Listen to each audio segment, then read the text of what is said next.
Hello बच्चों, so we are starting with the life process circulation topic. So ये बहुत ही ज़्यादा इंटरेस्टिंग टॉपिक है, why your heart is going धक धक। या आप लोग एक आवाज़ सुनते हो धक धक, हम लोग पहले से ही सुनते आ रहे हैं कि हमारे हार्ट में से आवाज़ आती है धक धक धक धक। तो कभी सोचा है कि वो वॉइस कैसे आ रही है? ये बहुत सारे स्टेप से मिलकर है। So basically the first step is the spark, that is the SA node pacemaker. It's an electrical signal starts in the right atrium. देखो 4 कंपार्टमेंट्स में हमारा हार्ट जो है वो डिवाइड है, right atrium, left atrium, right ventricle, left ventricle. तो एक electrical signal है जो कि स्टार्ट हो जाता है, किसके अंदर स्टार्ट हो जाता है? राइट आर्ट्रियम के अंदर, triggering the heart to contract, जिसकी वजह से हार्ट क्या होता है, वो कॉन्ट्रैक्ट होना शुरू हो जाता है। And step 2 is that the push, that is a rhythmic muscular contraction. जो आर्टरी और वेंट्रिकल्स हैं वो एक सीक्वेंस में ब्लड को नीचे की तरफ पुश करते हैं, लंग्स में और आगे की तरफ बॉडी में। सो वो एक रिदमिक सीक्वेंस के अंदर कॉन्ट्रैक्शन होना शुरू हो जाता है। That's why the voices come. Yeah, and the next, the sound loved up wall closure. This is the dhak dhak sound occur when the heart walls snap shut and the blood hit the vessel walls.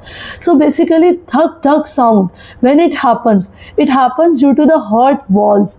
क्योंकि walls क्या है? एक atrium और ventricle के बीच का एक gate है, एक तरीके से गेट की तरह एक्ट करती है, जो कि नीचे की तरफ ही ब्लड को लेके जाती है, एक ही डायरेक्शन में ओपन होती है। Got it? सो जब वो नीचे की तरफ ब्लड जाता है, हार्ट वॉल से नीचे की तरफ जाता है, सो जो वॉइस आती है वो that would be lub dub, and that voice we listen as थक थक थक थक। Got it? So that is our heart voice. Got it? And step 4 is fast pace and slow pace. So fast कब हो जाता है? दिल की धड़कन कब तेज हो जाती है? जब हम बहुत ज़्यादा डरे हुए होते हैं, स्ट्रेस में होते हैं, या बहुत ज़्यादा एक्सरसाइज कर लेते हैं ड्यू टू दैट ऑल्सो। और स्लो कब हो जाती है? जब हम रेस्ट कर रहे होते हैं, सो के उठते हैं, तब भी बहुत धीरे धीरे धीरे चलते हैं, फिर हम एक्सरसाइज करते हैं तो एकदम से तेज़ हो जाती है। तो वो भी उसकी वजह से चेंजेस आते हैं, कॉटेड, या फिर एक्सरसाइज के कारण, या फिर एक हार्मोन होता है that is known as adrenaline.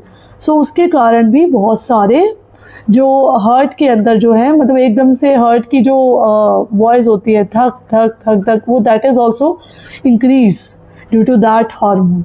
Okay, and basically I want to tell that मेरे सारे नोट्स जो हैं वो टेलीग्राम चैनल पे हैं, साक्षी अरोड़ा लर्निंग साइंस के नेम से, and you can download that and you can use it for your on purpose. Thank you, and please subscribe my channel and share these videos. Thank you.